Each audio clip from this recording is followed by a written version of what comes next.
저녁 7시 모르는 번호로 걸려온 전화 한 통. 나랑 우리 딸 버리고 내연녀랑 아들이랑 평생을 살았던 그 남자. 이젠 아파서 움직이지도 못한다네요. 내연녀가 데리고 가라고 전화가 왔어요. 만약 당신이라면 어떻게 하시겠습니까? 30년 동안 당신을 외면했던 남편. 30년 동안 당신의 딸을 차별했던 아버지. 30년 동안 다른 여자, 다른 아이와 진짜 가족을 이루고 살았던 그 사람. 그런데 이제 와서 아프니까 돌봐달라고 합니다. 법적으로는 당신이 보호자니까. 혼자서는 감당할 수 없으니까. 그 아들도 바쁘다고 하니까. 60년을 살았습니다. 그중 30년을 남편의 그림자로 살았습니다. 거짓말을 하며 혼자 견디며 투명한 존재가 되어가며. 그런데 그날 밤 저는 처음으로 깨달았습니다. 나에게도 선택할 권리가 있다는 것을요. 안녕하세요. 저는 60대 여성입니다. 오늘은 제 이야기를 들려드리고자 합니다. 이야기는 지금으로부터 약 30년 전으로 거슬러 올라갑니다. 나 창원으로 발령이 났어.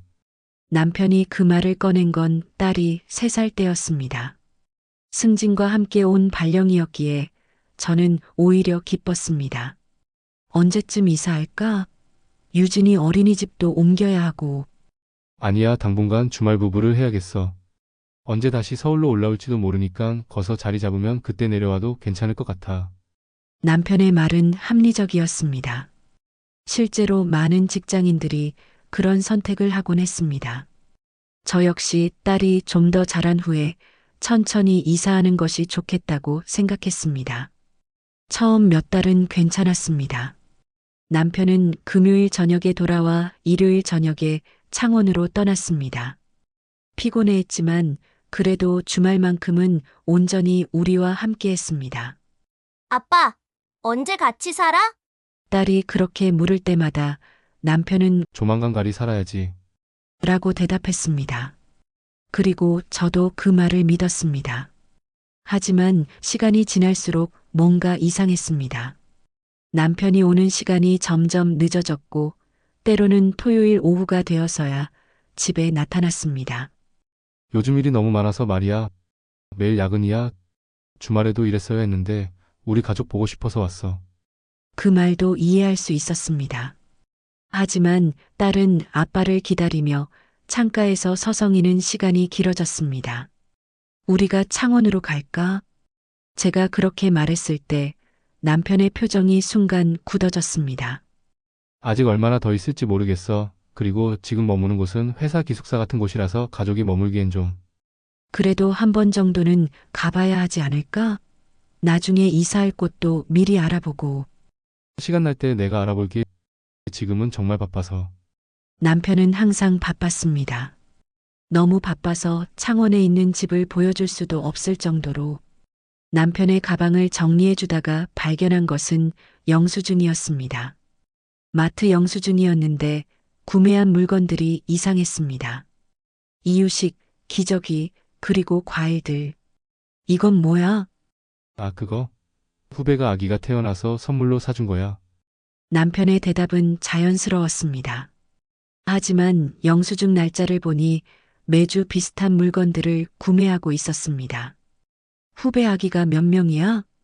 제가 농담처럼 말하자 남편은 어색하게 웃었습니다. 여러 명 있으니까 그런 걸 왜 신경 써? 신경 쓰지 않으려 했습니다. 하지만 점점 더 많은 것들이 눈에 들어왔습니다. 남편의 전화 통화 내용이 달라졌습니다.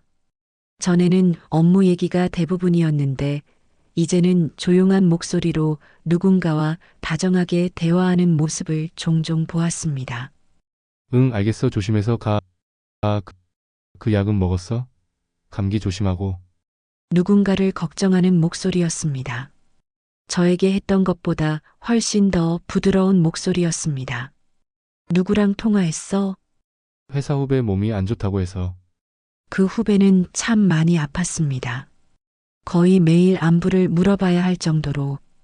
딸은 점점 아빠의 부재에 익숙해져 갔습니다. 처음엔 아빠 언제 와? 라고 물었지만 이제는 그저 받아들이는 것 같았습니다. 창원에서 같이 살면 안 돼? 제가 다시 한번 제안했을 때 남편은 이번엔 더 구체적인 이유를 댔습니다. 아직 발령이 어떻게 될지 모르겠어. 섣불리 이사했다가 다시 서울로 돌아올 수도 있고, 그리고 서울에서 아이를 키우기가 더 좋은 것 같아. 그럼 내가 혼자라도 한번 놀러 가면 안 될까? 지금은 정말 바빠서 나중에 좀 여유로워지면. 나중은 언제나 나중이었습니다. 남편이 돌아오는 주말이 점점 줄어들었습니다. 2주에 한 번, 그리고 한 달에 한 번. 급한 프로젝트가 생겼다는 이유였습니다. 아빠 목소리가 듣고 싶어? 딸이 그렇게 말할 때마다 저는 남편에게 전화를 걸었습니다. 하지만 남편은 항상 지금 회의 중이거나 좀 바빠서라고 대답했습니다. 어느 날 유진이가 아빠 가방을 뒤져보게 되었습니다. 아빠 가방에는 무엇이 들었을까 궁금해서 그랬겠지요. 그 안에서 발견한 것은 작은 장난감 자동차였습니다. 파란색 레이싱카. 딸이 좋아할 만한 것은 아니었습니다. 딸은 자동차보다는 인형을 좋아했습니다. 이게 뭐야? 아, 그거 회사 동료 아들 생일 선물이야. 남편의 대답은 너무도 빨랐습니다. 마치 미리 준비해둔 대사처럼 들렸습니다. 그때 문득 떠오른 게 있었습니다. 얼마 전 남편이 전화하며 했던 말들. 아들이 말을 늦게 해서 걱정이야. 축구를 좋아하나 봐. 어린이집 적응은 어때? 동료의 아들에 대해 그렇게 자세히 알고 있다는 게 이상했습니다. 회사 동료 아들이 몇 살이야? 네, 5살. 5살이면 축구를 좋아할 만하네. 우리 유진이보다 2살 작구나. 남편의 얼굴이 순간 굳어졌습니다. 그래, 그런가? 그 어색한 대답이 모든 것을 말해주었습니다. 저는 남편이 대체 창원에서 뭘 하며 지내는지 궁금해서 몰래 주말에 내려가 보았습니다. 그렇게 우연히 남편의 진짜 모습을 보게 되었습니다. 남편은 어린아이의 손을 잡고 있었습니다. 그리고 그 옆에는 임신한 여자가 있었습니다. 아빠, 이것도 사줘. 아이가 남편을 향해 말했습니다. 남편은 환하게 웃으며 아이를 안아 올렸습니다. 우리 아들이 원하는 거면 다 사줘야지. 그 순간 저는 숨이 막혔습니다. 남편이 저희 딸에게 해준 적 없는 표정이었습니다. 애정이 가득한 진심으로 행복해하는 얼굴이었습니다. 저는 그 자리에서 돌아섰습니다. 남편과 마주치고 싶지 않았습니다. 딸이 초등학교에 입학하고 중학교를 거쳐 고등학교에 진학하는 동안 남편의 방문은 점점 줄어들었습니다. 이제는 명절에만 얼굴을 보는 것이 전부였습니다. 아빠는 언제 서울로 돌아와? 딸이 중학생이 되어서도 여전히 그렇게 물었습니다. 이제는 발령이라는 말로 설명하기에도 무리가 있었습니다. 아빠 회사가 창원으로 본사를 옮겼나 봐. 제가 그렇게 둘러댔을 때 딸은 고개를 끄덕였습니다. 하지만 그 눈빛에서 의심을 읽을 수 있었습니다. 고등학교 입학식에 남편은 오지 않았습니다. 대학 입학식에도 졸업식에도 없었습니다. 그 모든 순간을 저는 혼자 지켜봤습니다. 다른 아빠들은 왜 다 와? 딸이 고등학생이 되어서 그렇게 물었을 때 저는 더 이상 답변할 수 없었습니다. 아빠 직장이 특별해서 그래. 특별하다고 20년 넘게 발령지에서 살아? 엄마, 나도 이제 다 커서 알 수 있어. 딸의 목소리에는 분노가 묻어 있었습니다. 하지만 저는 여전히 진실을 말할 수 없었습니다. 딸이 결혼을 결심했을 때 저는 마지막으로 남편에게 전화를 걸었습니다. 몇 년 만에 거는 전화였습니다. 유진이 결혼해. 그래. 축하해. 남편의 목소리는 무덤덤했습니다. 마치 이웃집 아이 이야기를 듣는 것 같았습니다. 결혼식에 와야지. 그날 일정이 있어서 미안해. 무슨 일정인데 딸 결혼식보다 중요해? 잠시 침묵이 흘렀습니다. 미안해, 나중에 따로 축하해 줄게. 전화를 끊고 나서 저는 한참을 울었습니다. 20여 년간 쌓인 분노와 절망이 한꺼번에 터져 나왔습니다. 결혼식 날 저는 혼자 신부 어머니 자리에 앉았습니다. 딸은 아름다웠습니다. 하지만 아버지 없는 결혼식이었습니다. 엄마, 아빠 안 와? 딸이 화장실에서 저에게 조용히 물었습니다. 아빠 급하게 회사에 문제 생겼대. 엄마, 이제 그만해. 나도 다 알아. 딸이 제 손을 잡았습니다. 아빠한테 다른 가족이 있는 거 맞지? 저는 고개를 끄덕일 수도 젖을 수도 없었습니다. 엄마 혼자 나 키우느라 얼마나 힘들었을까. 미안해. 엄마, 그 순간 저는 눈물이 쏟아졌습니다. 20여 년간 혼자 감춰왔던 모든 것들이 무너져 내렸습니다. 딸이 결혼한 후 3년이 지났습니다. 예쁜 손자도 생겼습니다. 저는 할머니가 되어 새로운 행복을 찾아가고 있었습니다. 그런 평온한 어느 날 저녁 모르는 번호로 전화가 걸려왔습니다. 여보세요? 저 죄송한데요. 혹시 김민수 씨 부인 맞나요? 여자의 목소리였습니다. 지치고 절망적인 목소리였습니다. 누구세요? 저는 그 사람과 창원에서 같이 살고 있는 사람이에요.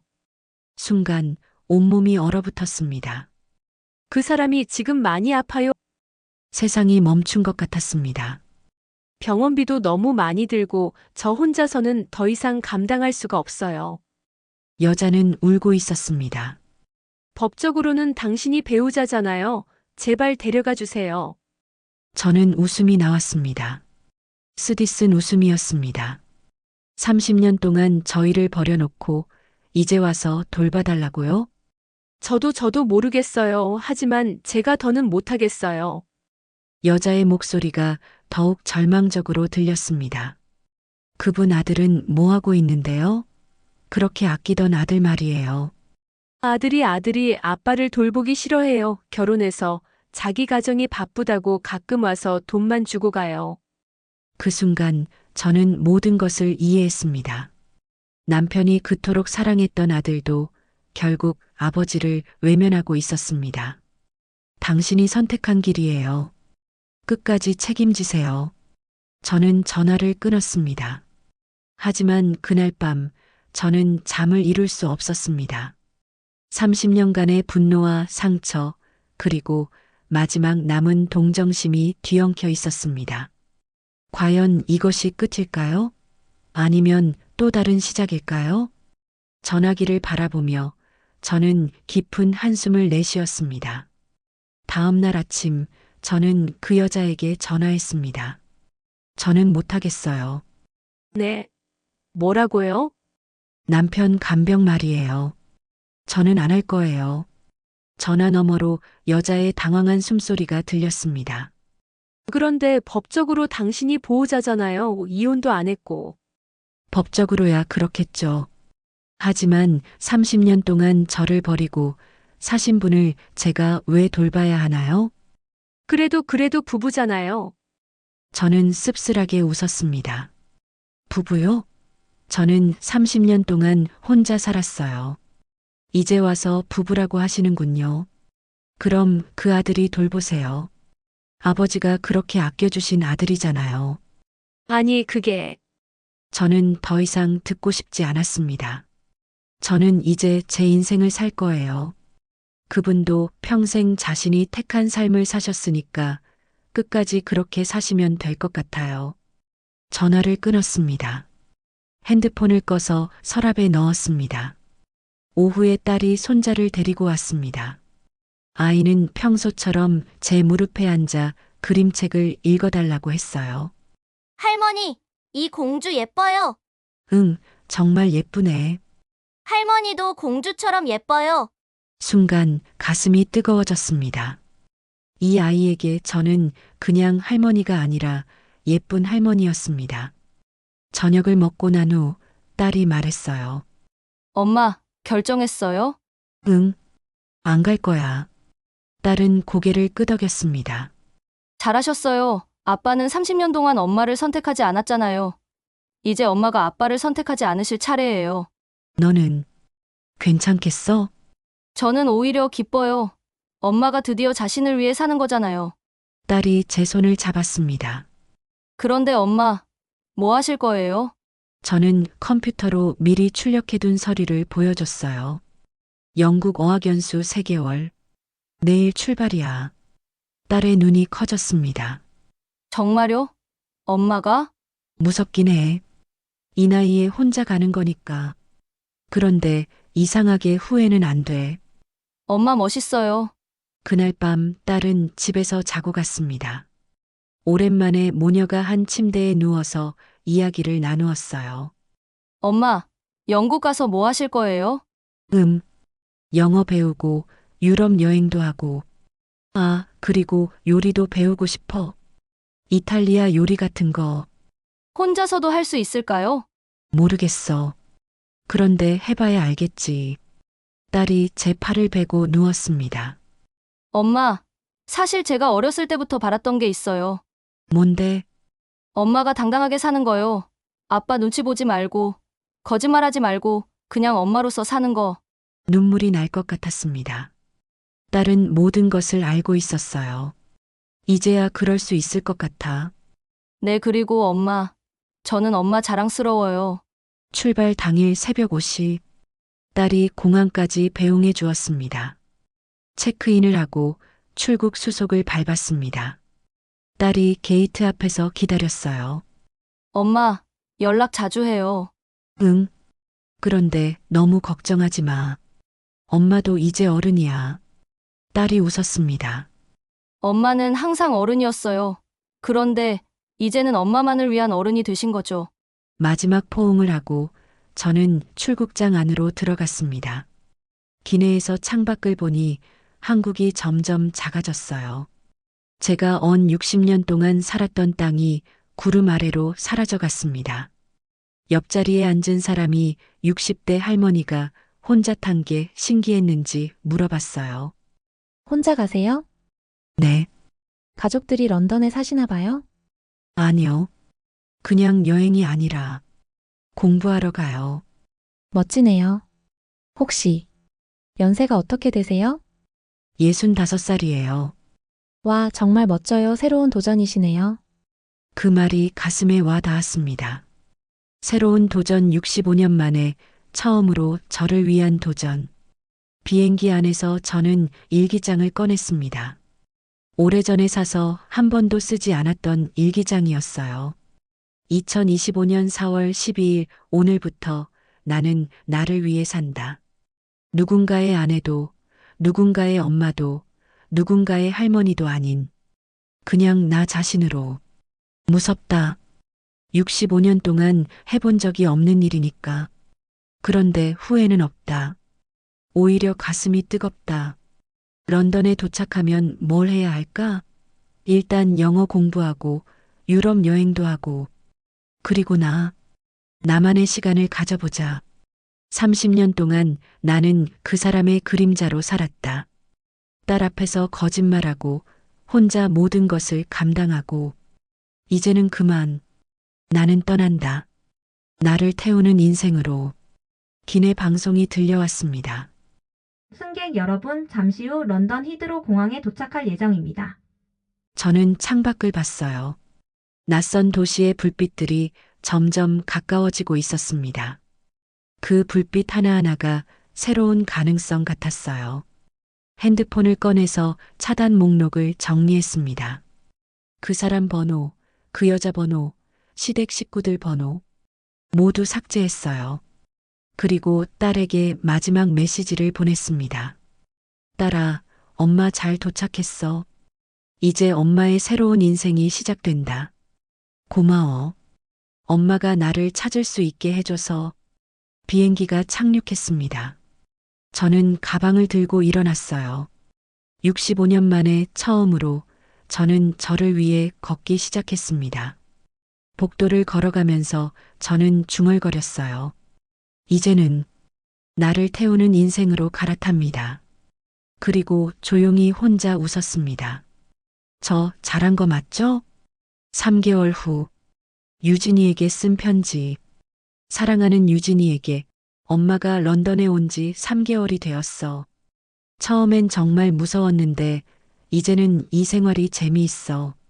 영어 수업도 듣고 박물관도 다니고 새로운 친구들도 사귀었어. 나와 비슷한 나이의 여자들이 많더라. 모두 뭔가 새로운 것을 시작하려는 사람들이야. 그리고 이탈리아 요리 수업도 등록했어. 파스타 만드는 법을 배우고 있는데 너무 재미있어. 아, 그리고 말이야. 아빠가 어떻게 되었는지 궁금하지 않냐고 물어볼 것 같은데 전혀 궁금하지 않아. 정말이야. 처음으로 나만의 시간을 가지고 있어. 아침에 일어나면 오늘 뭘 할까? 하고 생각하는 게 이렇게 설레는 일인지 몰랐어. 다음 달에는 프랑스로 여행 갈 예정이야. 이제 혼자 여행하는 것도 무섭지 않아. 딸아, 엄마가 이제야 깨달았어. 우리는 누구를 위해 살 의무가 없다는 걸. 우리는 그냥 우리 자신을 위해 살면 되는 거야. 손주한테도 안부 전해줘. 할머니가 영국에서 예쁜 선물 많이 사갈게. 사랑해. 엄마가. 이렇게 해서 한 여자의 이야기가 끝났습니다. 아니, 정확히는 새로운 이야기가 시작되었습니다. 누군가의 그림자로 살던 삶을 끝내고 진정한 자기 자신을 위한 삶을 시작한 65세 여성의 이야기. 늦었다고 생각할 때가 가장 빠른 때라고 했습니다. 당신의 인생에서도 나를 위하는 그 순간이 오기를 바랍니다. 이 이야기가 마음에 남았다면 다음 이야기를 함께 나눌 수 있도록 구독과 좋아요를 눌러주세요.